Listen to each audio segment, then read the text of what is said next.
အမဲအောင်နေပြီဒီနေမြေကြီး3ခုနဲ့ပဲရှိသွားမယ်ဒီနေမြေကြီး3ခုနဲ့နောက်ထပ်290လောက်ထပ်ကြာသွားမယ်ခင်ဗျားတို့ဒေါ်လာနေမှာအောင်စိတ်ချမင်းတို့အခုနေငတ်နေပြီလားဟိုဒီတက်ပုံငတ်ဖို့ပဲစဉ်းစားတက်မလို့လည်းမကြောက်စိတ်ချနော်တက်မလို့လည်းလေမလေပါနေရောဗလားမင်္ဂလာပါရှင်မြန်မာ sharing channel မှာကြိုဆိုပါရရှင်မြန်မာ sharing channel ဆိုရင်နေ့စဉ်နေ့ဥသွန်လိုင်းရေးနဲ့ပတ်သက်တဲ့သတင်းထူးသတင်းကောင်းလေးတွေတင်ဆက်ပေးနေတာမို့မြန်မာ sharing channel ကို subscribe လုပ်ပေးပြီးအသစ်တွေတည်းရအောင်ဘေးနားက notification လေးကိုပါနှိပ်ပေးခဲ့ပါနော်ကြည့်ရှုသူများကိုအထူးပဲကျေးဇူးတင်ပါတယ်ရှင်ကနေပြီးတော့ပြစ်ကူတွေပေးနေတာတွေရှိတယ်အဲ့တော့စခန်းတွေကလည်းအရင်လိုမျိုးဥပမာပြ9ရောက်လောက်10ရောက်လောက်ရှိတဲ့စခန်းမဟုတ်တော့ဘူးပြည်သူစစ်လေးတွေနောက်ပိုင်းဝင်လာတယ်အဲ့မှာတက်ရဖွဲ့စည်းပုံဥမာပြထားပါဗျာတက်ရင်က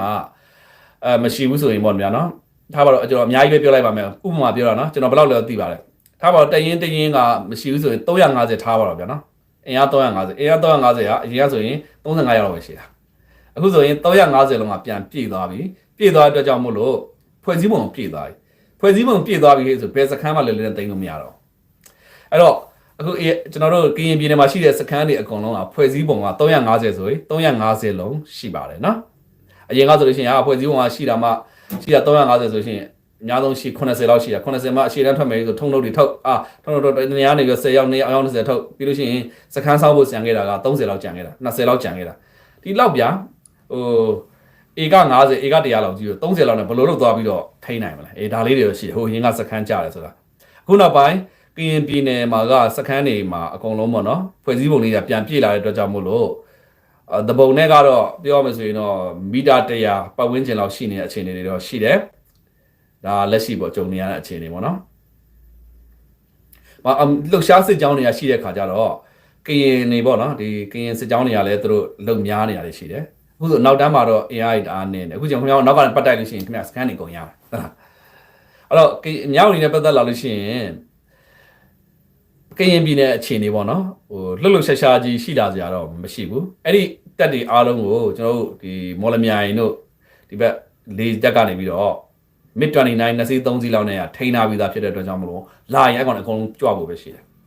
အဲ့တော့ကရင်ပြည်နယ်မှာအခုချိန်ဒီဘာကြောင့်ငြိမ်နေရလဲတောင်ပိုင်းမှာဘာကြောင့်ငြိမ်နေရလဲဂျူကြားမှာတိုက်ပွဲဖော်ပြပြီးငြိမ်နေရဘာမှမဟုတ်လေရင်ကြောက်လို့နော်ဖွဲ့စည်းပုံတွေပြည့်နေရတဲ့ကြောင်းအဲ့တော့မြောက်ရီအခြေအနေပြောရမယ်ဆိုရင်မြောက်ရီမှာအဓိကပြဿနာလဲကြားဖြတ်နဲ့ပတ်သက်ပြီးပြဿနာဖြစ်နေရလေးရှိတယ်ဒါပေမဲ့လည်းစောချစ်သူကဒီတန်တမန်ရေးရမှာတိတ်ကောင်းပါလေတိတ်ကောင်းတဲ့အတွက်ကြောင့်မို့လို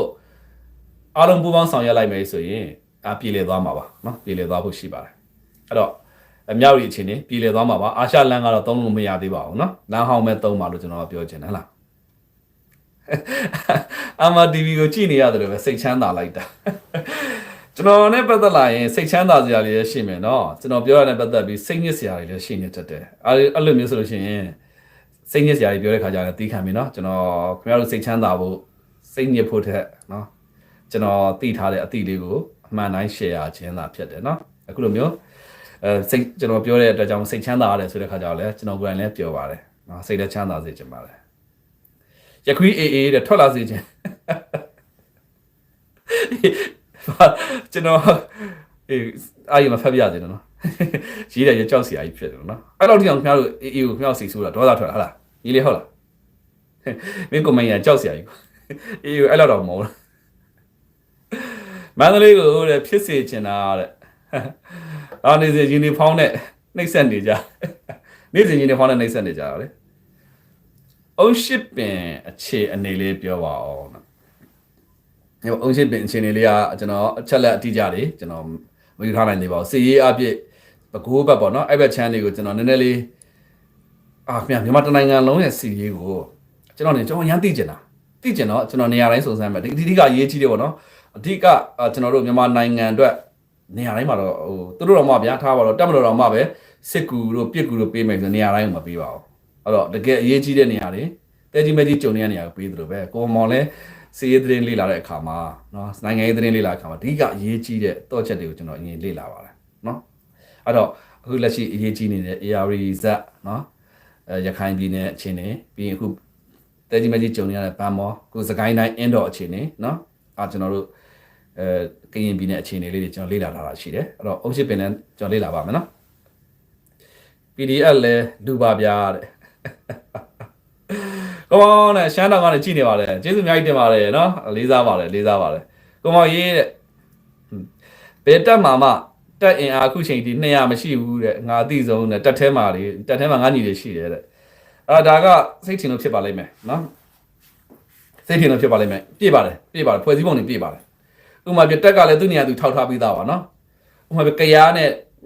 ကရင်ဇက်တွေဆိုတော့တက်ကထောက်ထားပြီးသားရအများကြီးရှိတယ်တက်ကလည်းအားလုံးခြုံထားပြီးတော့မပူနဲ့ခင်ဗျားတို့တက်မတော်ကိုနိုင်ဖို့တော့မရှိဘူးစစ်ကဒီလိုပဲဖြစ်နေမယ်တော်လိုင်းရေးလည်းပြီးမှာမဟုတ်ဘူးခင်ဗျားရခိုင်ပြည်လည်းမပူနဲ့အခုမျိုးတုံးနေပြီငတ်နေပြတ်နေမလားနောက်ထပ်ဘယ်နှစ်ငတ်အောင်လဲဆိုတာပဲစဉ်းစားပါနော်နောက်ထပ်ဘယ်နှစ်ငတ်အောင်လဲစဉ်းစားခင်ဗျားဘာမှမစဉ်းစားနဲ့ကချင်ပြည်ဘယ်လောက်ထိဒီလောက်စစ်တဲ့စက်တိအောင်လဲစဉ်းစားပါဘာကြောင့်ဘယ်သူမှအရှုံးပေးမှာမဟုတ်ဘူးဒီစစ်ကစက်တိုက်နေမှာပဲဖြစ်တယ်ကိုမောင်ကြီးကြားဖြန့်ကတော်တော်သေးတယ်တဲ့နော်ခိုးတာတဲ့သူများနိုင်ငံကအကြမ်းဖက်ကမြို့တွေရတယ်နော်ဟုတ်လားမြို့တွေဘက်ကမြို့တွေရွာတွေပြတ်တယ်ဟုတ်ပါပြီလှုပ်ရှားရင်လေရင်နဲ့မိမယ်လေပြောလိုက်ကိုမအောင်နဲ့လှုပ်ရှားရင်လေရင်နဲ့မိမယ်မှန်တယ်ကရင်ပြည်နယ်တက်ထိမလှုပ်ရှားရပါဘူးလေရင်နဲ့မိမယ်ဖွဲ့စည်းပုံကလည်းအပြည့်တက်ကလည်းပြောတယ်အကုန်လုံးတက်သားတွေစစ်တီတွေကိုကျွန်တော်ကြည့်လိုက်တဲ့ခါမှာအားလုံးလမ်းစတက်ကြွနေနော်အခုဆိုရင်သူ့တက်နဲ့သူ့နယ်ဒေတာကိုပြန်ထိမိဖြစ်တဲ့အတွက်ကြောင့်တော့ရှေ့လျှောက်ကတော့ခင်ဗျားတို့လည်းမျိုးတော့တိန်းတာပါဗျာနော်တက်ကလည်းကြာဖို့တော့မရှိဘူးအဲ့တော့ဘယ်လောက်ထိမြန်မာနိုင်ငံမှာနေမြေကြီး3ခုပေါ်လာပါပြီနော်ကိုမောင်မေထားကိုမောင်ကျွန်တော်ဘယ်လိုလုပ်ရမလဲဟလားကိုမောင်တီးတော့ကျွန်တော်တို့ပြောပြပါဦးဟလားကျုပ်လည်းမေးကြတာကျွန်တော်ဘယ်တော့ငြိမ်းချမ်းမလဲအဲ့ဒီချမ်းကျွန်တော်ပြောချင်တယ်ဗျာနော်မြန်မာနိုင်ငံမှာအခုဆိုနေမြေကြီး3ခုပေါ်လာပါပြီအဖြူရောင်နေမြေတဲ့နော်အညိုရောင်နေမြေအမဲရောင်နေမြေအဲ့တော့အဖြူရောင်နေမြေတွေဖြစ်တဲ့အဖြူတွေပေါ့ဗျာကျွန်တော်မြန်မာနိုင်ငံအဖြူပါရန်ကုန်ပဲခူးမြို့ကြီးတွေနောက်ထပ်ကျွန်တော်တို့နေပြည်တော်တို့အဲ့မှာသွားနေပါအေးဆေးပါပဲเนาะအညိုရောင်နယ်မြေတွေမသွားပါနဲ့တက်နိုင်ဆုံးနေလို့တော့ရတယ်ဘာမှပြဿနာမရှိဘူးနည်းနည်းတိုက်ခိုက်မှုတွေအထိတွေ့မှုတွေရှိမယ်စောစောကကြီးဆိုင်တော့တဲ့သတိဆိုတာပိုတယ်မရှိဘူးတဲ့လို့တာပဲရှိကျေးဇူးအများကြီးတင်ပါခင်ဗျာကိုမောင်နဲ့ရှမ်းနီလူမျိုးကအားပေးတယ်ရှမ်းနီတွေလေးစားတယ်ရှမ်းနီတွေကိုတက်မလို့နဲ့ချစ်တယ်เนาะအကြောင်းလည်းချစ်တယ်ရှမ်းနီတွေမြန်မာပြည်လာရင်တော့တဲ့စစ်ပွဲတွေပြီးရင်ချဲထိုးမယ်ကွာဟာတဲ့စလေးမင်းဆောင်သားတွေကတဲ့ရဲတွေကိုကြည့်မရဘူးတဲ့စစ်သားကိုတော့ချစ်တယ်ရဲတွေစစ်သားတွေမခွဲကြပါနဲ့ဗျာနော်ရဲထဲမှာလည်းတနည်းအားဖြင့်ရဲတွေကပြည်သူလူထုနဲ့နီးကပ်ဆုံးလုပ်နေရအလုပ်လုပ်နေရအတွက်ကြောင့်မို့လို့သူတို့ရဲ့အလုပ်ကစစ်သားတဲ့ပို့ပြီးရှုပ်ထွေးပါတယ်နော်ရှုပ်ထွေးတဲ့အတွက်ကြောင့်မို့လို့ရဲတွေကိုနားလေစေခြင်းနဲ့အချင်းပြတ်ခြားစားမှုမရှိတော့ဆိုတာရှိတယ်ဒါပေမဲ့ရဲတိုင်းမဟုတ်ပါဘူးချို့ရဲတွေဟာခင်ဗျားတို့ထင်ထားတဲ့ပို့ပြီးတစ္ဆာရှိတဲ့ရဲတွေအများကြီးရှိတယ်နော်အများကြီးရှိတယ်ပွင့်လင်းပြောရင်ခင်ဗျားတို့ AR ကိုကဲတာလဲရဲပဲနော်ရဲတွေပဲကဲတာဘာကြောင့်လဲရဲတွေစီကရဲတွေပဲထောက်လန်းတာဖြစ်တယ်ချို့စကားတွေကကျွန်တော်စကားပြောလွန်သွားမှဆိုတဲ့အတွက်ကြောင့်မို့လို့ကျွန်တော်ထိန်းထားရတယ်ရှိတယ်နော်ချို့နေရာတွေအားလုံးမှာရဲတွေပဲကဲတာဖြစ်တယ်ရဲတွေလည်းထင်မသေးပါနဲ့နော်ထင်လဲဟိုခေါ်မဆိုတော့စစ်သားတိုင်းလည်းမဟုတ်ဘူးလို့ရဲတိုင်းလည်းမဟုတ်ပါဘူးနော်မိတ်ရှင်သေးဘူးလားကမအောင်နော်မိတ်သေးဘူးဒီနေ့ကျွန်တော်အေးဆေးစကားပြောမှလေနော်ကဲဟုတ်ပြီ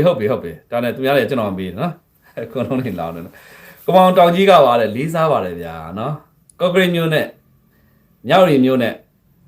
တခိုးတွေပုံများလာမယ်ကမအောင်ရေးတယ်ဟုတ်ကဲ့ပါအဲ့တော့ကျွန်တော် like လေးလည်းရပ်ပြရစီနော်ကျေးဇူးအများကြီးတင်တယ်ကျွန်တော်ဒီနေ့အေးဆေးစကားပြောချင်တာပါ